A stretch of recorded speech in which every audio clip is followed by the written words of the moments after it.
Hi guys, welcome back to Irish Footy Vlogs. Welcome back to another Premier Division show. I'm going to go through all the games on Friday night and the one game on Saturday night where Sligo Rovers defeated Waterford FC by a goal to nil. If you haven't subscribed to the channel, guys, please hit that subscribe button. Just pause the video. It only takes a second. It's a major help. And like the video if you enjoy the content. I'm going to get straight into it because I'm going to get straight into Shelburne and Shamrock Rovers first of all, because I just want to share my thoughts as well on the Stephen Bradley, Damien Duff feud. Now, before we get into the game, more or less, I want to talk about this first of all and just share my thoughts on it, to be honest with you. Bear in mind, I done a video a while back on Damien Duff and said, basically praised him, how good he was for the league, how charming it was, how funny he was, and managers deflecting, all that kind of stuff, etc., etc. But I think in this instance, I think he's shown himself up a little bit. I think he's been a bit childish, to be honest with you, in this particular feud. To be honest with you, and I think his reaction to losing the game, essentially, because that's what it is ultimately, on Friday, was pathetic, if I'm honest with you. Absolutely pathetic. The constant moaning, the moaning at the final whistle, basically saying the Shamrock Rovers lacked respect, humility and class, which I think is ridiculous. They won a game, they celebrated, and he seems to have taken exception to that, moaning about songs being played in the dressing room and things like that. And he was moaning at the officials at the final whistle. He would have moaned at a 10-year-old child if there was one beside him as well. I think he went overboard big time in this. And I don't think he's shown himself in a good light through this apparent feud with Stephen Bradley. They lost the game, frustrating. I get that. And they've been struggling. I think he's definitely... The charm is wearing thin a little bit here, I think, and I think he has to get a grip a little bit and get the grips with his team and try and sort out his team. That's another. I'll get into the match in a minute, but I think he's come across as a big baby, to be honest with you, in this situation. I know some Shelbourne fans are looking at it and going, "Come on, it's a bit much." I mean, let's be honest. A team celebrates winning a football match, and as he puts it, over celebrates. So let's be fair. Damien Duff has celebrate wildly after Shelburn wins and sometimes draws. Shelburn fans know that because they've seen it. Nobody's moaned about that. Nobody's had an issue about that. In fact, there was a game, it might have been last year or the year before, I can't remember, where they won at Pats and celebrate widely in front of his own fans. No problem whatsoever. But he actually made a point of celebrating in front of the Pats fans as well. Again, no manager came out and moaned about that. But he's moaning about something that he essentially does. And to be honest, he's coming across as a bit rattled, if I'm honest with you.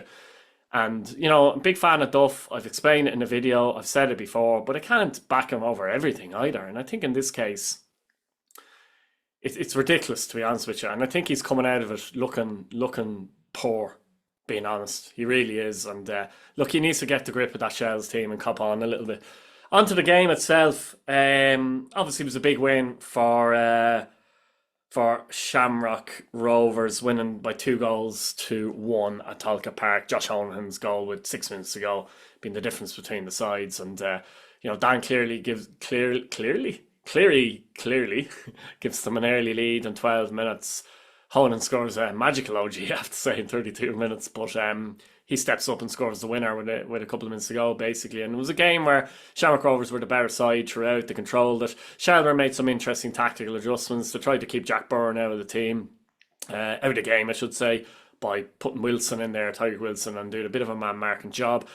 But it meant that then that Matt Healy had full control and controlled the game completely for Shamrock Rovers. And there's just a bit of confusion over Shelbourne at the moment. I've said it in recent weeks that Duff has tried to shift them tactically in the way Shamrock Rovers try to play. He's trying to copy Rovers in a sense, or not copy, it's not as if Rovers wrote the book in this, but you know what I mean, that kind of style, formation and style of play.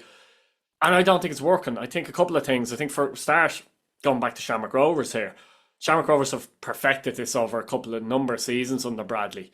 You know, Duff has only kind of started to do that this season. Not only that, Shamrock Rovers a better squad of players to do that. I've said it for weeks and weeks and weeks. In my opinion, Shelbourne should go back to basics a little bit and go back to doing what made them good in the first place. If Duff wants to go down the other road, that's fair enough, but they need better players for a start to do that, and you need a lot of time and repetition to be able to do that perfectly. In terms of the title race, I think Shelbourne are definitely out of it. I think, to be honest, I think Rovers are going to win it handy, if I'm honest with you. I always felt that they got everyone back fit, more or less everyone back fit. They're such a strong squad and gotten a run. They have done that. I think any other team, you would say, They're catchable. Rovers, I'm not so sure. No, Bowls are relatively close at the moment. At least that might keep things a bit interesting for now. But they're on fire at the moment. There's so many good players. Look at the players that came on. Graham Burke, Dylan Watts. I mean, come on. Unbelievable squad. And they're just on this road a long time. And Shelbourne aren't in that way. And they done brilliantly to win the league last year. But just sense with Duff, he's this is his first case where you'd say maybe he's struggling a little bit at the moment, and I think it's shown. It's shown in obviously that his comments after the whistle. He comes across a very bad loser. Like no one's a good loser, but how dare the opposition celebrate a win? Like I mean, come on, like Shells have done it themselves and no problem, to them doing that, but yeah, I mean, it's a great win for Shamrock Rovers. Fantastic win for them, getting the 3 points. I thought they largely, as I said, controlled the game, and that Shelburne didn't really create much. I think they no shots on target, I believe. Obviously, the home and OG, but no shots on target. They're going to Pats on Monday now. Sean Boyd is back. They could do with him in the team. Bit of grit there, I think. Fully back in the team, fully fit and that, and I don't know, in a general sense, I just feel like this team and club maybe need to go back to basics a little bit and just, I don't think at this minute in time they have the players or the repetition to play the way they're trying to play, particularly if you're playing a Shamrock Rovers who are so good at it. Let me know what you think in the comments. Now, the closest team to Shamrock Rovers is Bohemians, who are 6 points adrift. They do have a game in hand, but, will they win that game in hand? Bizarre for Bows still. 11 wins and 8 defeats, second in the table. But last 10 games, they've won 8 of them.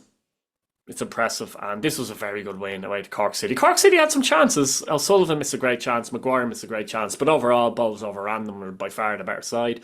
Mikason had a chance before he scored. I thought he did very well. That goal in 10 minutes. Great composure. When he rounds the keeper, most players are going to hit that with their left and almost like hope it goes in and it gets cleared off the line. But no, he has a look, turns back inside, a lovely little dummy, takes 2 or 3 players, including the goalkeeper, out of it, and a lovely composed finish into the net. I actually really like that goal. Good lesson to any young player as well, that, when you're in those positions, the pressure's on the defenders. Compose yourself.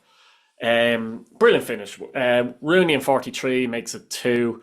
After good play by Bowles, generally, Tierney forced save from Truce, comes out and Rooney taps it in. And Bowles had chances in the second half where they could have scored a few more goals, in my opinion, as well. And they're just really motoring at the moment. The only team that looked like they could challenge Rovers. My fear is 1 or 2 results go against Bowles and Rovers they're going to win at a cakewalk. I still think Bowles, if they get into Europe this year, it's a successful season, to be honest. But you never know what the window can do, etc. Mousset was seen in Sheffield. Is he gone? They need to cut their losses there and bring in a striker, in my opinion. I think take him off the wage bill, basically. Cut their losses if they can and try and bring in another striker. That's the only thing they're lacking at this minute in time. Grehan looks like to be leaving. A few rumours that he might be staying. We'll see what happens there. But he'd be a big loss if he left as well. But yeah, Bows are going really, really well at this minute in time and looking sharp, looking confident. Devoid the top of his game. Tierney playing really well, defensively quite strong. A lot of that's down to Gretton, in my opinion, as well, to be honest. Cork City will be disappointed, to be honest. They brought in Kelleher as a centre-back. He'll be coming in July. I think defensively they're poor in this game. I think Mbeng has done well, generally struggled. I think Anderson struggled. I just think defensively they're weak. Key players like Bulger have been in and out through injury. That's a massive thing for them. Maguire, not quite up to fitness yet, in my opinion, but you still need to create chances. He did miss a chance, which he had. It was a good chance. And Cork are now bottom of the league. The Rebels will be disappointed with that following the win of Sligo on Saturday. And look, they definitely need reinforcements. And for me, defensively is the area in particular. If they can improve on, could be a massive thing. Because it felt like they were a little bit easy to play against in this game. Coming up against a Bowl side who were playing with a lot of confidence, that was always going to be difficult. Still no draw for Bowls. I thought this would be a draw because I predicted actually Bowls to win the game. I said, this is going to be their first draw now. But they did go for Bowls to win the game. They did win the game. And they'll be very happy with the way they're going. Nash, knows he's a bit to do in the window, and I think that's the only way out is for Cork. Couple of players that might make a difference. And that's going to be the difference between them and Sligo potentially. But yeah, Finch Cork 3-0, Bohemians 2. Well deserved win for the Gypsies. Let me know what you think in the comments. Now, I didn't mention it, but I did get the Shelbourne Shamrock Rovers game spot on 2-1 to Shamrock Rovers. This is another one I got spot on. Derry City 1, Galway United 1. Dave Hurley's penalty in 10 minutes was cancelled out quickly by Grant Holt, who did very well. Or Kevin Holt, I should say, who did very well in 18 minutes. He read it well and showed a bit of striker's instincts with scoring the goal. The penalty was a penalty. I don't know what Mark Connolly's doing there. I'll be honest. He's just dragged the player around the neck. I mean, why though? I don't know. It was just again silly though. There's been a bit of that with Derry City this season. A few silly, maybe second yellows and silly penalties given away and stuff like that. If you're a Derry City fan, that must annoy you. To be fair, they created some chances in the game. To be fair, Derry City. Duffy had a good chance. A great ball in by Sam Todd. Actually, Duffy. He seems all over the place, body shape wise. If he attacks with his left foot, he meets with his left foot, he probably scores. He kind of lets it onto his own and then tries to flick it in, kind of a thing. There was someone at the back stick as well. I can't remember who it was. Didn't quite get there. But yeah, Galway United are good at what they do, to be fair, and they dug in and they managed to get a result. Defended well, particularly in that second half. Slevin and Buckley in particular defended really, really well in that second half, and they came away with a point. Moses Dyer still top scorer, 9, despite not scoring in this particular match. And Derry City are just lacking a bit of cutting edge, even at times when they create chances, I think. You've got Mullen and you've got Boyce and you've got Hooban as strikers. Apparently Hooban wants to leave the club. Mullen has done well at times, but is he the striker that leads you to qualifying for Europe or maybe challenge for a title? Maybe not. Boyce overall probably has been a bit disappointing, to be fair. That's the striker Boyce now. Liam Boyce. But yeah, it's a so-so result for Derry City, and it's probably a so-so result for Galway United as well. And they both move on. Let me know what you think in the comments. Now, Richmond Park finished St. Patrick's Leg 0, Drogheda United 0, surprise, surprise. This is the third time they've drawn 0-0 this season, and the fifth time in 7 matches that they've drawn 0-0. I don't know why, I don't know. A match I watched actually in full as well. I watched the Shelbourne Shamrock Rovers game back, and I watched the Sligo Rovers Waterford game this weekend as well. So it's 3 games out of 5 I managed to catch watching, basically. And this game, who's the happier with the point? I'm thinking, Drogheda to be more content with the point, I think, to be honest. In the first half, I thought Drogheda were the better side. Their work rate, desire, commitment was far higher than Pat's on and off the ball. I think they caused Pat's problems in a number of chances, a number of situations in opening that didn't lead to shots that, with the final ball, could have been dangerous. And they played the long ball direct down the channels, and it was working for them. Dougie was involved highly in a lot of that work, and they had a number of chances in the first half. Pat's, I don't know, again, lacklustre, I'd have to say. Quite lacklustre, to be honest with you. And, they obviously got the penalty, which was a penalty. Just clumsy by Taylor, to be honest. And Levy comes down the back of Levy's ankle, and it's a clumsy penalty. He'd be disappointed with giving it. And that gave Pats a good opportunity. And Mealy stepped up. Dennison does well. It's a poor penalty, but Dennison still has to read it and saves it. And I just felt after that, Pats aren't scoring after that, which is mad to say. I just felt that was it. They're not scoring. Second half, Pats up the tempo. I think for 10-15 minutes, Pats put the pressure on big time. They actually pressed Drogheda as well off the ball. And Drogheda were struggling to deal with it as well. Something the Pats haven't been doing. They made it difficult. And they created a number of openings and chances themselves the first 10-15 minutes of the second half and put good pressure on.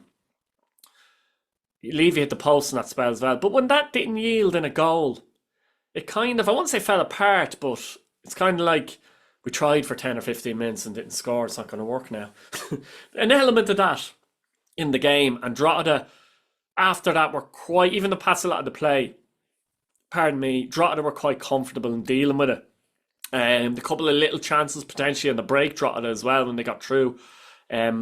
Forrester, I think, is a massive loss for Pats. He shouldn't be that big of a loss, if you know what I mean. Yes, he's one of the best midfielders in the league, But Pat's squad in midfield is not strong. It's not strong. You've got so many other sides that are way stronger in terms of the squad quality of depth in the middle of the park. If Forrester was missing for Shamrock Rovers, there wouldn't be a massive difference, put it that way, because of the quality of depth they have there. And he's a massive loss. And McClelland and Lennon's a very good player at what he does, we know that. But the balance for trying to attack teams isn't there. McClelland isn't really a central midfielder either, and it's a serious problem for them. And, through the course of 90 minutes, I think a draw was probably a fair result. And, Pats, I think, there's an awful lot that Stephen Kenny needs to sort out there, and it's going to take longer probably than people thought. As I said, the 9-game winning run last year probably put a false gloss on him, but I think he's learned a lot about certain players this season. And it's not like a computer game. You can't just get rid of players like that and bring in players like that. So I think he's learned a lot in that aspect. They're still going to be in the hunt for Europe, by the way. But in terms of any title challenge, it's not happening with them. Keena came on, etc., etc. Amelia didn't have his best game at all, actually. He was on the ball, making a lot of mistakes and stuff. Didn't have his best game. Missed the penalty, of course, as well. That can happen, to be fair. I'm not going to criticise a player for missing a penalty, but it kind of summed up, even at that early stage, his performance, being honest with you. He battled well in the second half. It just wasn't happening for him. It was one of them. Ryan Brennan, I thought in the centre of the park for Drogheda was superb. He's adapted his game, hasn't he? In the last couple of years, I feel. He was always an attacking midfielder who could run into the box and get goals. He's adapted his game, though, and putting in a lot of work. His fitness levels are very high. Putting in a lot of work in the middle of the park, blocking spaces, making it very difficult, etc., etc. And I thought he was probably, if I was to give a man the match, I probably would have given it to Ryan Brennan, being honest with you. And Drogheda to be happy enough. 10 draws this season, only 3 defeats, 2 against Shamrock Rovers. They play Shamrock Rovers on Monday.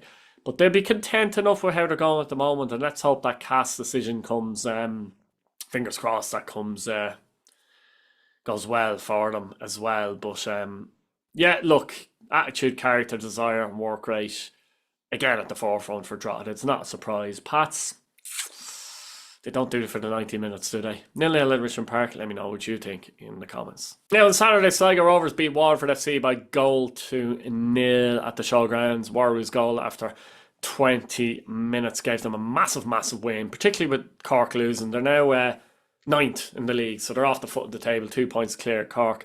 And I think if I'm a Sligo Rovers fan here, what makes me happy about this result is that they dug in and they got a result, because Waterford put serious pressure on Sligo Rovers. They had a couple of chances in the first half, Waterford to score, but in the second half, I thought they put them under a lot of pressure and had them penned in for a lot of the game. And the fact that Sligo Rovers battled and dug in and got the win, I think it's going to be a massive boost for them here, to be honest with you. Sam Sargent done his job in goal. He did very well, of course, and the likes of McElroy, Reynolds, etc. I thought and Mahan did well defensively, because there has been a problem with them defensively this season. They really did dig in this game and grind this out, and it's a massive win for them in that regard. Waterford and Coleman would be disappointed because they did have a lot of the play, and at times you felt there's a goal coming. They'd Lonergan and Hammond up front who were always going to be dangerous. But that goal never came. It might have opened the game up if they had scored, but they just couldn't find that goal, which would have given them at least a point. But they haven't won a 4, I think, Waterford now, I believe. I could be wrong there. I might just check that very, very quickly. But they were on a great run. And they haven't played badly in a lot of the games. They lack punch in this particular game, to be honest. But they did lack a bit of punch, it has to be said. I can't find out, it would be too long checking. But they did lack a bit of punch. That's the only thing. But in terms of attitude and aggressive front foot play, I thought they played well. Just in the final third, they couldn't create too many great chances when they're well on top in the second half. They're 1 or 2, of course. But Sligo Rovers will be delighted with that win and how they dug in. And I said it when I was talking about Cork City, that, who wins the market in July, basically, might well stay up between Sligo or finish 9th, anyway, between Sligo Rovers and Cork City. Is there a chance Waterford could be dragged in? There is a chance, but you need Sligo and Cork City to be winning games probably soon enough to maybe do that. I still think Waterford can take results. the performance hasn't been too bad. They are riddled with a few injuries at the moment, and Boyle is a big miss there. Interesting to see young Sean Keane come on and make his debut for Waterford. He's a Waterford FC supporter and a Waterford man. They always love that down in Waterford. But yeah, I mean, they are missing players through injury, and maybe their squad depth mightn't be the strongest, might be fair to say. But they still have key players like Ammon fit, which is crucial for me, etc., etc. And, if he gets a sniff, he usually scores. So I'm not too worried about Waterford yet, to be honest with you. Sligo Rovers will be interested to see if they can build on that. There's Friday and Monday games next week as well. So obviously, the European teams play this Monday, but next week, Friday and Monday, is going to be massive as well, isn't it? And so there's still a bit of football to be played before we get to that July window. There's a couple of players signed already, but obviously they can't play till after July.